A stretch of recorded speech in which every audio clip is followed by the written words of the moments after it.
यह कविता लेखिका महादेवी वर्मा ने अपनी गाय गोरा के बारे में लिखी है। इस कविता को आप पूरे ध्यान से अंत तक सुने, जिससे आपको भी ज्ञान अर्जित हो। गौरा गाय, रेखाचित्र महादेवी वर्मा। गाय के नेत्रों में हिरण के नेत्रों जैसा विस्मय न होकर आत्मीय विश्वास रहता है। उस पशु को मनुष्य से यातना ही नहीं, निर्मम मृत्यु तक प्राप्त होती है, परंतु उसकी आंखों के विश्वास का स्थान न विस्मय ले पाता है, न आतंक।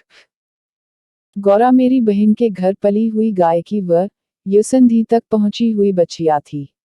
उसे इतने स्नेह और दुलार से पाला गया था कि वह अन्य गोवत्साओं से कुछ विशिष्ट हो गई थी।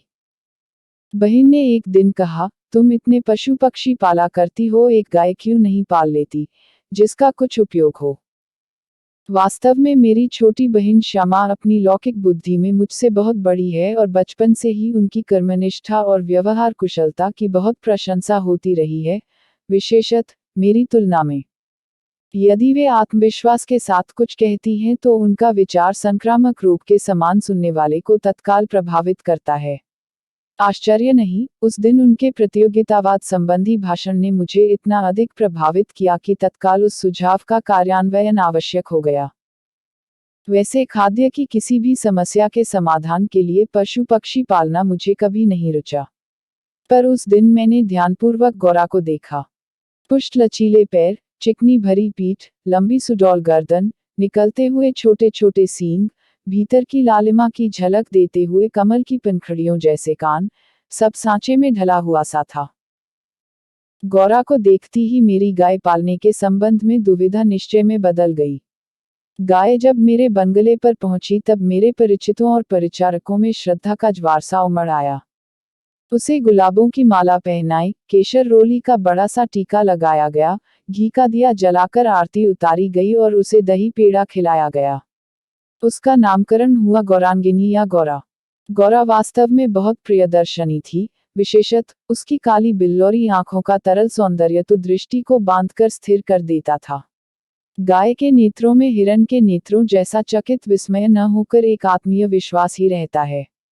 उस पशु को मनुष्य से यातना ही नहीं, निर्मम मृत्यु तक प्राप्त होती है, परंतु उसकी आंखों के विश्वास का स्थान न विस्मय ले पाता है, न आतंक।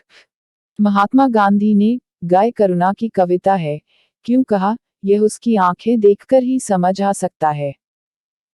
कुछ ही दिनों में वह सबसे इतनी हिलमिल गई कि अन्य पशु पक्षी अपनी लघुता और उसकी विशालता का अंतर भूल गए। पक्षी उसकी पीठ और माथे पर बैठकर उसके कान तथा आंखें खुजलाने लगे। वह भी स्थिर खड़ी रहकर और आंखें मूंदकर मानो उनके संपर्क सुख की अनुभूति में खो जाती थी। हम सबको वह आवाज से नहीं, पैर की आहट से भी पहचानने लगी। समय का इतना अधिक बोध उसे हो गया था कि मोटर के फाटक में प्रवेश करते ही वह बां बां की ध्वनि से हमें पुकारने लगती। चाय, नाश्ता तथा भोजन के समय से भी वह प्रतीक्षा करने के उपरांत रंभा रंभा कर घर सिर पर उठा लेती थी। उसे हमसे साहचर्यजनित लगाव मानवीय स्नेह के समान ही निकटता चाहता था। निकट जाने पर वह सहलाने के लिए गर्दन बढ़ा देती, हाथ फेरने पर मुख आश्वस्त भाव से कंधे पर रखकर आंखें मूंद लेती। जब उससे आवश्यकता के लिए उसके पास एक ही ध्वनि थी, परंतु उल्लास, दुख, उदासीनता आदि की अनेक छाया उसकी बड़ी और काली आंखों में तैरा करती थी। 1 वर्ष के उपरांत गौरा एक पुष्ट सुंदर वत्स की माता बनी। वत्स अपने लाल रंग के कारण गेरू का पुतला जान पड़ता था। माथे पर पान के आकार का श्वेत तिलक और चारों पैरों में खुरों के ऊपर सफेद वलय ऐसे लगते थे मानो गेरू की बनी वत्स मूर्ति को चांदी के आभूषणों से अलंकृत किया हो।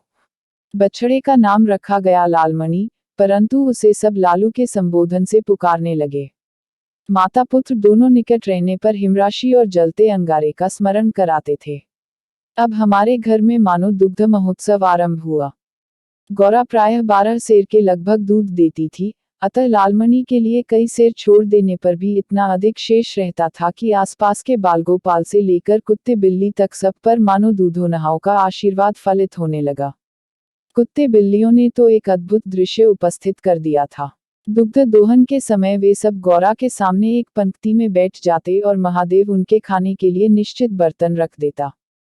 किसी विशेष आयोजन पर आमंत्रित अतिथियों के समान वे परम शिष्टता का परिचय देते हुए प्रतीक्षा करते रहते। फिर नाप नाप कर सबके पात्रों में दूध डाल दिया जाता, जिसे पीने के उपरांत वे एक बार फिर अपने अपने स्वर में कृतज्ञता ज्ञापन सा करते हुए गौरा के चारों ओर उछलने कूदने लगते। जब तक वे सब चले न जाते, गौरा प्रसन्न दृष्टि से उन्हें देखती रहती। जिस दिन उनके आने में विलंब होता, वह रंभा रंभाकर मानो उन्हें पुकारने लगती। पर अब दुग्ध दोहन की समस्या कोई स्थायी समाधान चाहती थी। गौरा के दूध देने के पूर्व जो ग्वाला हमारे यहाँ दूध देता था, जब उसने इस कार्य के लिए अपनी नियुक्ति के विषय में आग्रह किया, तब हमने अपनी समस्या का समाधान पा लिया। 2-3 मास के उपरांत गौरा ने दाना चारा खाना बहुत कम कर दिया और वह उत्तरोत्तर दुर्बल और शिथिल रहने लगी। चिंतित होकर मैंने पशु चिकित्सकों को बुलाकर दिखाया। वे कई दिनों तक अनेक प्रकार के निरीक्षण, परीक्षण आदि द्वारा रोग का निदान खोजते रहे। अंत में उन्होंने निर्णय दिया कि गाय को सुई खिला दी गई है, जो उसके रक्त संचार के साथ हृदय तक पहुंच गई है। जब सुई गाय के हृदय के पार हो जाएगी तब रक्त संचार रुकने से उसकी मृत्यु निश्चित है। मुझे कष्ट और आश्चर्य दोनों की अनुभूति हुई। सुई खिलाने का क्या तात्पर्य हो सकता है?